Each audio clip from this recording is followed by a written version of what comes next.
খুব সকাল সকাল সকলে মিলে বেরিয়ে পড়লাম মন্দিরে যাওয়ার উদ্দেশ্যে। আজকে যাচ্ছি কালীঘাট মায়ের মন্দিরে পুজো দিতে। ওখানটাতে শুনেছি খুব ভিড় হয়, এজন্য যাতে তাড়াতাড়ি করে পুজো দিতে পারি তাই আমাদের একটা ট্যাক্সি করে নিয়েছে। আমাদের সাথে মাসি আর মাসির মেয়েও ছিল। মন্দিরে যাওয়ার জন্য খুব সকাল সকাল বেরিয়েছিলাম। সূর্যের তাপস এরকম একটা ছিল না, তাই গরমে তেমন একটা কষ্ট হয়নি। প্রায় 2 ঘন্টা জার্নি করার পর আমরা অবশেষে গাড়ি থেকে নামলাম। মন্দির থেকে প্রায় অনেকটা দূরে আমাদেরকে নামিয়ে দিয়েছিল, তাই অনেকটা রাস্তা আমাদেরকে হেঁটেই যেতে হয়েছিল। সাত্বিক আর ওর বাবা আমাদের থেকে অনেকটা সামনে ছিল। ছোটবেলায় মুভিতে কলকাতার এই হাতে টানা রিক্সাগুলো খুব দেখতাম, এই প্রথম বাস্তবে দেখলাম। মায়ের ভোগের জন্য ফুল আর মিষ্টি নিতে আমরা একটা মিষ্টির দোকানে চলে এলাম। পুজোর জিনিসপত্র নিয়ে জুতোটা রেখে আমরা মন্দিরের উদ্দেশ্যে বের হলাম। আর দোকান থেকে বের হয়ে দেখি সাত্বিক গাড়ি কেনায় ব্যস্ত। এরপর আমরা মন্দিরের ভেতরে চলে এলাম। ভেতরে বিশাল লাইন ছিল, তাই আমরা ভিআইপি লাইন নিয়ে নিলাম। এরপর আমরা পুজো দিয়ে ওখান থেকে তাড়াতাড়ি বেরিয়ে পড়লাম। এখানকার পুরোহিতগুলো এতটাই বাজে ছিল, ঠিক করে মাকে প্রণামও করতে দিচ্ছিল না। সে যাই হোক, মায়ের দর্শন তো হলো। এটি ছিল 51 শক্তিপীঠের একটি পীঠ, যেখানে দেবী সতীর ডান পায়ের আঙুল পতিত হয়েছিল। এরপর আমরা নবগ্রহ মন্দিরে প্রণাম করে বেরিয়ে পড়লাম বাড়ির উদ্দেশ্যে। পুজো দিয়ে বেরোতে বেরোতে দুপুর হয়ে গিয়েছিল, সাথে খুব রোদের তাপও ছিল, তাই আমরা ওভারব্রিজ ধরে নিলাম। জায়গাটা খুব নিরিবিলি আর খুব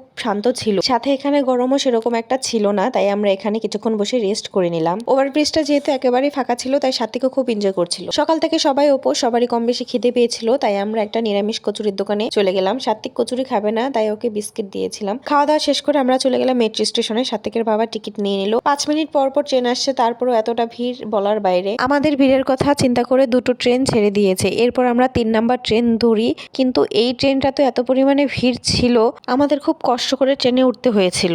প্রায় 10 থেকে 15 মিনিট পর ট্রেনটা একটু ফাঁকা হয়, কিন্তু তাও তখন বসার জন্য কোনো সিট পাইনি, দাঁড়িয়েই ছিলাম। কিছুক্ষণ পর কয়েকটা সিটও ফাঁকা হয়, ওদেরকে বললাম বুঝতে। সিট আমিও পেয়েছি, কিন্তু সেটা ট্রেন থেকে নামার 1 স্টেশন আগে। সে যাই হোক, আমি ওইটুকু সময় আরাম করে বসে নিলাম। এরপর আমরা নেমে পড়লাম দমদম স্টেশনে। এখানেও প্রচুর ভিড় ছিল। এখান থেকে আমরা বেরিয়ে সোজা চলে গেলাম স্টেশনে। ওখান থেকে ট্রেন ধরে সোজা বাড়ি চলে এলাম।